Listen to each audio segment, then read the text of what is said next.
महाराज जी, आजकल एक परंपरा चल रही है कि शांति धारा के बाद मंदिर जी में अभिषेक बंद कर दिए जाते हैं कि बंद नहीं हो, बंद मतलब अब अभिषेक नहीं किया जाएगा।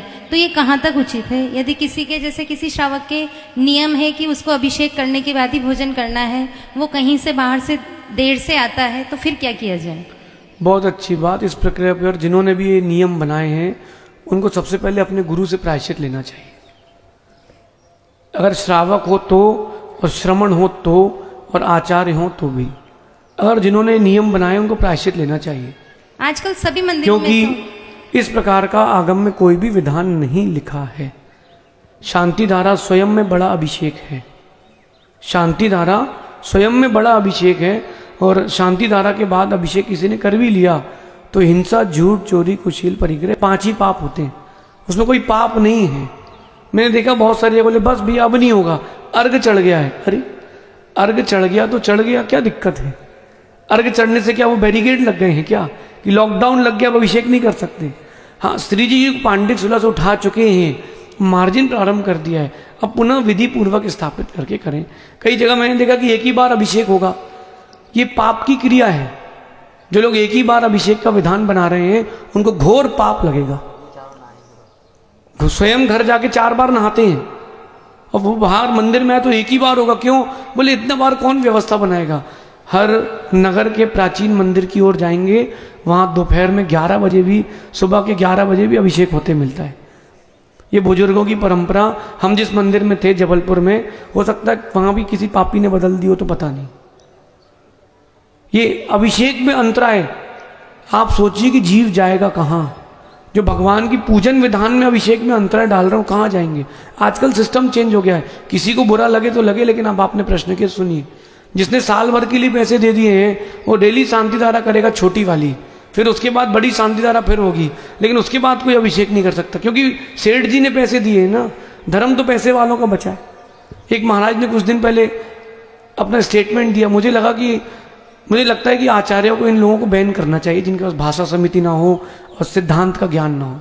उन्होंने बोल दिया कि मंदिर में आकर पूजा अभिषेक करने वाला धर्मात्मा नहीं, जो जितना बड़ा डोनेशन दे मंदिर आकर के वो उतना बड़ा धर्मात्मा है। ये कोई धर्म की प्रक्रिया नहीं है। जो व्यवस्थापक है उनसे कहना है, अगर आप लोगों को व्यवस्था संभालते नहीं आती हो तो पद छोड़ें, लेकिन इस प्रकार की प्रक्रिया ना करें।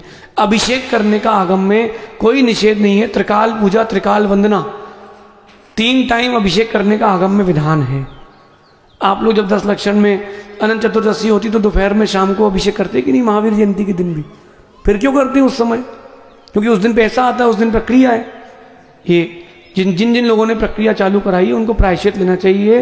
और मेरा मानना है कि इस प्रक्रिया को तोड़ना चाहिए। अगर वो आप लोगों से कह दें कि अभिषेक हो गया अब नहीं कर सकते, नहीं देख सकते, तो ये बोले या तो हमें करने दो या हमें दिखाओ, तो सबकी अकल ठिकाने आएगी। समय डिवाइड कर लें कि 7 बजे एक बार होगा, एक बार 8 बजे होगा, एक बार 9 बजे होगा। अलग अलग वेदियों में अलग अलग समय पर कर लें, लेकिन किसी का निषेध ना करें। ध्यान रखना, जो अंतराय बांधते हैं और जब उदय में आता तो बिलक बिलक के रोना पड़ता है। कई लोग, अब आपके प्रश्न से हटकर एक बात बोल रहा हूँ, कई साधु अन्य संघ के साधुओं के लिए चौका लगाने के लिए भी मना करते हैं कि और किसी के लिए चौका नहीं लगाओगे आप। हम भी कर्नाटक की यात्रा में थे, वो जो हमारे साथ श्रावक चल रहे थे उन्होंने ही चौका लगाया, उन्होंने ही आहार दिया। बाकी लोग जो थे 100 घर के लोग सिर्फ देखते रहे, किसी ने आहार दिए नहीं, ना आहार देखने आए। क्यों? बोले हमको नियम दिलाया गया है कि बस ये संघ है, ये साधु हैं, इन्हीं को आहार दे सकते हैं। अगर किसी को नाम चाहिए तो हम नाम भी बोल सकते हैं, हमको किसी का डर नहीं है।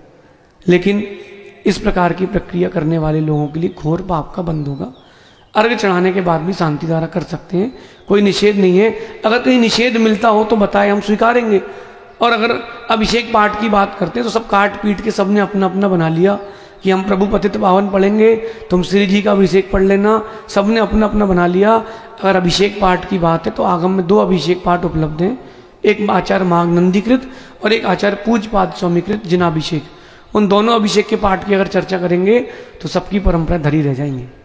इसलिए आगम की विधा को समझें, किसी का निषेध ना करें, क्योंकि अगर किसी का निषेध कर दिया और उसी दिन उसकी आयु का बंद होना था, अशुभ आयु का बंद हो गया, तो कर्म जो अंतराय बांधा है वो तो छोड़ेगा नहीं, और जिसको अशुभ आयु का बंद हुआ है वो तुमको बेंतर बन के परेशान करेगा।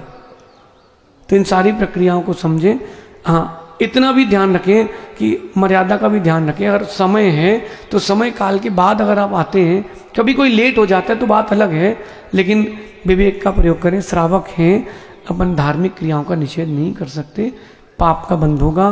और जब उदय में आएगा, मेरा मानना है कोई नमोकार सुनाने वाला भी नहीं मिलेगा उनको।